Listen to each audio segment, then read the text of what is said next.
जय श्री राम, जय श्री राम, जय श्री राम, जय संविधान, जय संविधान, जय संविधान। लक्षात घ्या, भटक्या विमुक्तांचे नेतृत्व जेव्हा एका विशिष्ट उंचीवर जात आहे, त्यानंतर हँकी पँकी काही गोष्टी घेऊन काय तर म्हणे, मला कुणीतरी सांगितलं, जी माहिती माध्यमांमध्ये चर्चेली जाते, ऑफिस ऑफ प्रॉफिट, म्हणजे एक गोष्ट प्राखऱ्यानं लक्षात घेतली पाहिजे, श्रीमंतांनी श्रीमंत होत जावं, परंतु मागासवर्गीय भटका विमुक्त आदिवासी भाऊ यांनी काही नाही, यांनी कायम जे आहे दारिद्र्यात जगता यावं, अशी काही लोकांची मानसिकता असते। आणि त्या मानसिकतेच्या प्रयत्नातून काही लोक उदयनमुख नेतृत्वांना संपवायला निघालेले असतात। म्हणून भगवान बाबांचे भक्त, त्याचबरोबर भारतरत्न डॉक्टर बाबासाहेब आंबेडकरांचे वैचारिक वारसदार, त्याचबरोबर बिरसा मुंडांचे वैचारिक वारसदार, फुले शाहू आंबेडकरांचे वैचारिक वारसदार, अशा अनेकांचे जे म्हणजे मनसुबे जे भटक्या विमुक्तांच्या नेतृत्वाला किंवा मागासवर्गीयांच्या नेतृत्वाला थांबवण्याचा जी लोक प्रयत्न करतात, त्यांना थांबवण्यासाठी सक्षम आहेत। त्यामुळं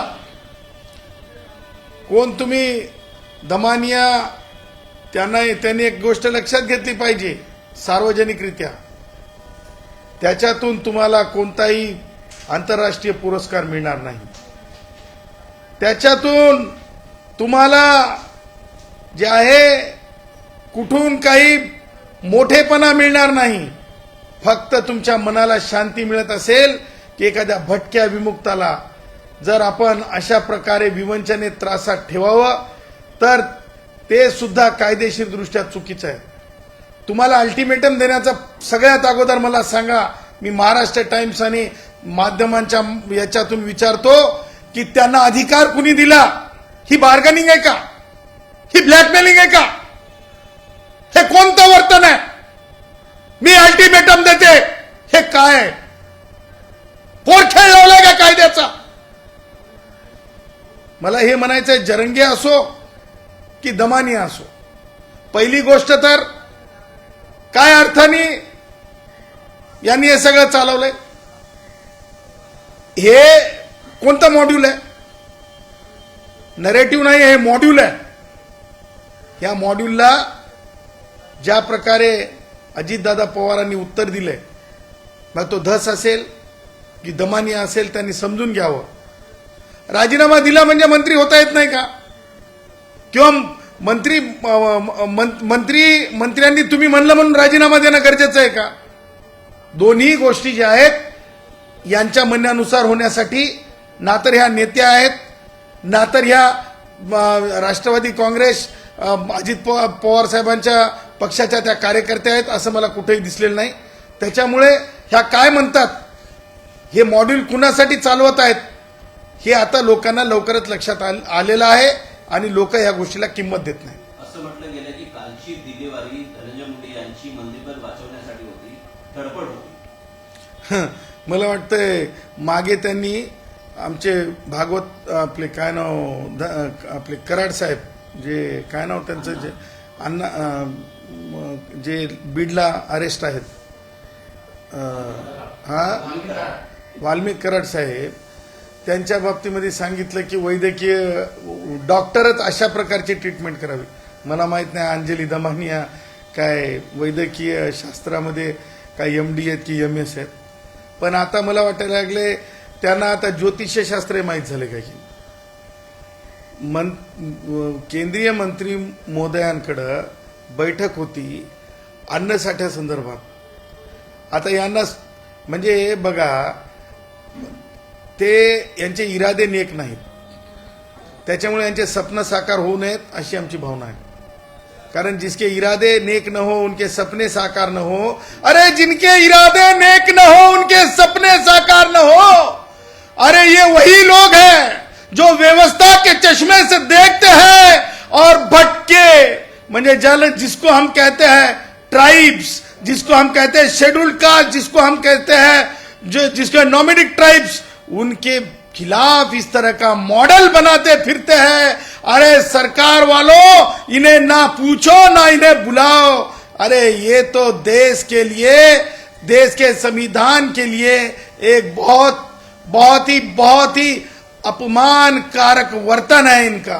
संतोष देशमुख हत्या प्रकरणात आणि मराठा रिझर्वेशनच्या मुद्द्यावरती जरांगींनी परत उपोषण सुरू केलंय. असं समजतंय की 12 वाजता ते उपोषण सोडण्यात कोणतेही शिष्टमंडळ न गेल्याने एकंदरीतच अपयश आल्याने ते उपोषण सोडावं लागतं असं तुम्हाला वाटतं?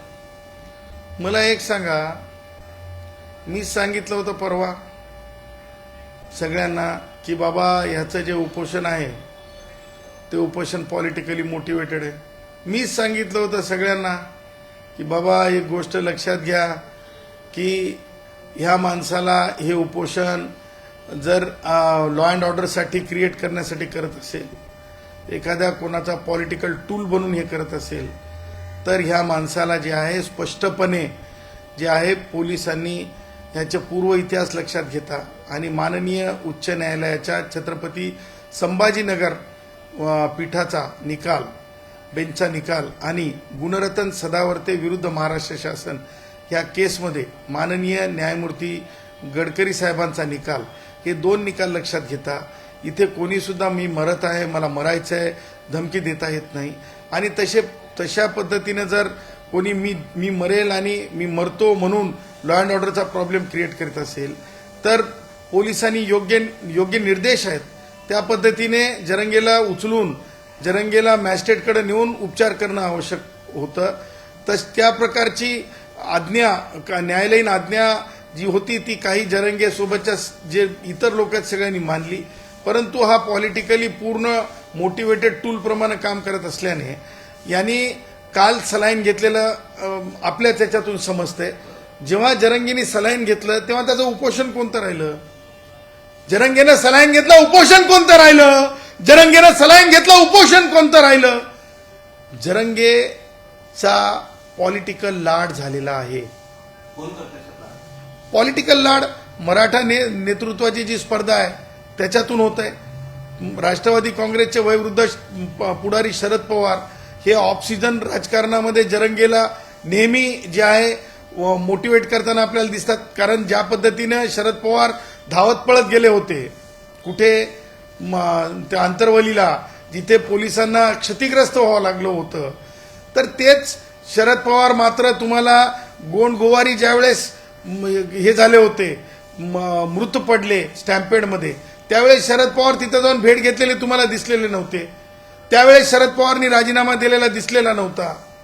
पण जेव्हा धनंजय मुंडेंच्या बाबतीमध्ये राजीनामा, पण शरद पवार एअरपोर्टहून आले होते की शरद पवार स्टॅम्पेड माहीत झाल्याच्या नंतर नागपूरमधून त्यांनी काढता पाय घेतला होता. तेव्हा मात्र शरद पवारांना राजीनामा देण्याची गरज नाही म्हणजे माझ्या गोवारी भावांच्या याच्यामध्ये, परंतु शरद पवारांच्या पक्षातल्या लोकांना मात्र धनंजय मुंडे भटक्या विमुक्तांचे आमच्या रक्ताचे आमच्या मांसाचे हाडाचे त्यांच्या राजीनाम्याची गुदगुली मात्र होते. ही गोष्ट प्राखार्यानं राजकारणाशी संबंधित आहे आणि शरद पवारशी संबंधित जरंगे आहे. तर ह्या सगळ्या गोष्टी मग उद्धव असेल शरद पवार असतील ह्या सगळ्या ज्या गोष्टी आहेत पॉलिटिकल गोलमाल है भाई, गोलमाल है, गोलमाल है भाई, गोलमाल है. सदावर्ते साहेब, एकंदरीतच या प्रकरणामध्ये अंजनी दमानी या विशेष पुरावा घेऊन किंवा सबळ पुरावे घेऊन उपमुख्यमंत्री अजित पवारांच्या दारात गेल्या. त्यांना विनंती केली की या प्रकरणात एकंदरीतच शहानिशा व्हावी आणि धनंजय मुंडेंचा राजीनामा व्हावा. राजकीय अपरिहार्यता दिसते का यामध्ये एकंदरीतच? कशाची राजकीय अपरिहार्यता? गुन्ह्यामध्ये जर थेट संबंध असता, जसं सन्माननीय मंत्री धनंजय मुंडे यांनी सांगितलं की प्रथम दर्शनी सुद्धा पुरावा असता तर पोलिसांनी आतापर्यंत ही गोष्ट लपवली नसती. द्वितीय दर्शनी जरी पुरावा असता तरी लपवली नसती. हे काहीतरी भलतंच. तुम्हाला एक सांगू का, हे आहे ना, हे कार्ड प्ले केलं चाललंय. आणि कार्ड प्ले कधीपर्यंत होत असतंय, जोपर्यंत त्या कार्डमधली मेमोरी आहे तोपर्यंत. त्याच्यामुळं हे कार्ड प्ले करणारे हे कार्ड आहेत, हे एक पॉलिटिकली वेळेपर्यंत हे सगळं चालेल आणि त्याच्यानंतर दूध का दूध पाणी का पाणी ठरेल. अहो मला सांगा, तुम्ही जे लोक म्हणजे ऍक्च्युअल याच्यामध्ये आहेत, ज्याला म्हणतो आपण ऑफिस ऑफ प्रॉफिटमध्ये आहेत, तो मुद्दा पण त्यांनी मांडलेला होता. तो ऑफिस ऑफ प्रॉफिटमध्ये आहेत, त्यांच्या बाबतीत तुमचं काही म्हणजे रिमोटली संबंध नसताना तुम्ही रिमोटली. मला एक सांगा, कायद्यात एक तरतूद आहे, त्यांचा अभ्यास किती आहे मला माहित नाही. ऑफिस ऑफ प्रॉफिट कधी होत नाही याचं डेफिनेशन आहे एका कायद्यामध्ये. त्या कायद्यात त्या असं म्हटलेलं आहे, a person can be A sleeping partner. Sleeping partner कोणतीही व्यक्ती असू शकते. त्या स्लीपिंग पार्टनरला तुम्ही ऍक्टिव्हली गृहीत धरून तुम्ही कोणत्याही ऑफिस ऑफ प्रॉफिटमध्ये कन्सिडर करू शकत नाही. आणि त्याच्यामुळं ते जे सगळं घेऊन मॉड्यूल घेऊन त्यांचं जे पॉलिटिकल चाललेलं आहे, ते मी तुम्हाला सांगतो आत्ता दिलेल्या व्याख्येमध्ये ती गोष्ट पंक्चर आहे. सदावर्ते साहेब, एक दुसरा मुद्दा यामध्ये असा होता की जर नैतिकतेच्या आधार म्हणजे सुप्रिया सुळे वारंवार म्हणतात की नैतिकतेच्या मुद्द्यावरती धनंजय मुंडेंनी राजीनामा करावा किंवा इतर विरोधक पण त्याची मागणी करतात. जर नैतिकतेच्या मुद्द्यावरती धनंजय मुंडे राजीनामा का देत नाही, कारण की इतर लोकांनी पण राजीनामा यापूर्वी दिले आहेत किंवा घेतले गेले आहेत. मेरी प्यारी बहना सुप्रिया ताई सुले, मैं आपसे एक आपके मेमोरी में याद दिलाना चाहता हूं. सुप्रिया जी, आपके फादर के हाथों में सत्ता थी और गोंड गोवारी भाइयों के जो है प्राणों को छोड़ना पड़ा था. वो एक दर्दनाक घटना आज भी हम भूल नहीं पाते हैं, क्योंकि वो पिछड़े थे. फिर भी आपके पापा ने रिजिग्नेशन दिया था क्या? जरा आप एक बार पूछ लीजिए. आपके नेता भी है, आपके पापा भी है. त्याच्यामुळं मला माझ्या सुप्रियाताईंना हर्ट नाही करायचंय, कारण सुप्रियाताईंचं एक म्हणजे पार्लमेंटमधल्या ज्या म्हणजे लोकांच्या प्रति पोटतिडकीने त्यांचं मांडणं असतंय, ती एक त्यांची चांगली बाजू आहे. परंतु मला असं वाटतंय की प्युअरली धनंजय मुंडे साहेबांच्या प्रकरणात सुप्रियाताई ओव्हर पॉलिटिकलाइज्ड होत आहेत. धनंजय मुंडेंच्या प्रकरणात सुप्रियाताई ओव्हर पॉलिटिकलाइज्ड होत आहेत.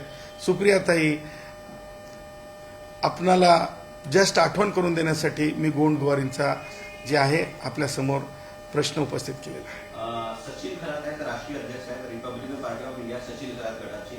त्यांनी एक टीका केली आहे, गुणरत्न सदावर्ते सतत मराठा आंदोलनकर्ते मनोज जरांगे यांच्याबद्दल अत्यंत खालच्या भाषेमध्ये बोलत असतात. परंतु मी सांगू इच्छितो की गुणरत्न सदावर्ते यांच्या मेंदूंचे अलाइनमेंट करायला हवं, अशी त्याची जहरी टीका आहे. ही पोरं आमचीच पोरं आहेत. या पोरांनी नामांतराचं आंदोलन पाहिलेलं नाही आहे. ही पोरं आम्हाला तुम्ही पुराने चावल म्हणू शकता. ही पोरं भेगी भेगी ढोरं वळल्यानं दिवस मावळते असं आमचीच लेकरं आहेत ती. आणि ती वाईट नाही आहेत, ती चांगली मुलं आहेत. त्या मुलांनी बोलत राहावं, हेच लोकशाहीला सक्षम करणारी बाबत. त्या मुलांनी बोलत राहावं, त्यांना जे वाटते ते. सदावर्ते साहेब, आता थोड्याच वेळात उपोषण सोडतायत जरांगे पाटील, काही सल्ला आहे तुमचं, काही मार्गदर्शन, काही प्रेमाचे शब्द त्यांच्याकडे? देर दुरुस्त आहे. जरांगेंनी उपोषण आज सोडलेलं नाही. तुम्ही साला लोक बातमी करण्यासाठी हे सगळे लफडे म्हणून हे शब्द टाकत राहता. सलाईन घेतलं त्या दिवशीच ग्लुकोज गेलं की नाही, आणि ग्लुकोज खाल्ल्याच्या नंतर माणूस तरतर होतंय की नाही. मी म्हणणं झालो खारी खोबरं, गोधड्यातले खिशे. मी कुठं म्हणालो गोधडीमध्ये खिशे आहेत? हा, मी कुठं म्हणालो? हा, परंतु हा जो लाड आहे ना, पॉलिटिकल लाड त्याचा जास्त झालेला आहे. परंतु ह्यावेळेस तो पॉलिटिकल लाड त्याला करून घेता आला नाही. आणि म्हणून मला असं वाटतंय जरंगेला मूर्त शोधून सांगावं लागत आहे की आता मी सोडून द्यालो म्हणून. त्यामुळं जरंग्याला आता काय बोलू, जरंग्या सुखरूप राह बाबा, चांगला राह. जरंगेंची भेट घेऊन तुम्ही मन की बात का नाही करत त्यांच्याशी? बघा, जरंगे संघर्ष करावा, कारण दलित पॅंथरची मुलंही संघर्ष करतात, भटक्या विमुक्तांच्या संघटनाही संघर्ष करतात, गावगाड्याच्या म्हणजे गाव कुसाबाहेरची माणसं आपल्या म्हणजे जगण्याच्या साधनासाठी हे करतात, संघर्ष करतात. अशा परिस्थितीमध्ये जरंगेचं एक नवीन मॉड्यूल आहे, परंतु जरंगेचं मॉड्यूल हे 50% जरी शुद्ध असतं वैचारिकदृष्ट्या, ते संविधानाच्या अगेन्स्ट आहे, सर्वोच्च न्यायालयाच्या निकषांच्या अगेन्स्ट आहे. त्याच्यामुळं जरंगेसाठी एवढंच म्हणेल मी, दूर गगन में एक तारा ला दे माँ मुझे वो तारा. जरंगे हे कधी माझ्या मराठा भाऊ मागास ठरत नसल्याने आरक्षण माझ्या मराठा भावांना त्या अर्थाने देता येत नाही. दुसरी गोष्ट, सरसकट तू किती उपोषण केलेस तरी तुझी मागणी पूर्ण होऊ शकत नाही, असंविधानिक आहे. त्याचबरोबर सर्वोच्च न्यायालयाच्या निकषाच्या विरुद्ध आहे. सदावर्ते साहेब, आगामी काळामध्ये स्थानिक स्वराज्य संस्थांच्या निवडणुका उघडल्या. मनसे अध्यक्ष राज ठाकरेंनी राज्यस्तरीय मेळावा मुंबईत बोलवलाय. काय होतं त्यांच्या पक्षाची दिशा आणि सध्याची परिस्थिती पाहता? त्यांचे पॉलिटिकल इव्हेंट लय मस्त असतात, छान पैकी ते भाषण लावतात. म्हणजे आमच्या बिग बॉस एवढे मोठे नसतात, बिग बॉस पेक्षा कमी, पण ते ठीक आहे, ते मी करमणूक म्हणणार नाही, त्यांचा तो स्वतःचा पार्ट आहे आणि ते प्रत्येकाला लोकशाहीमध्ये स्वतःचं वाजवण्याचा अधिकार आहे. म्हणतात की नाही, डफली वाले डफली बजा, ते स्वतःचं वाजवतात.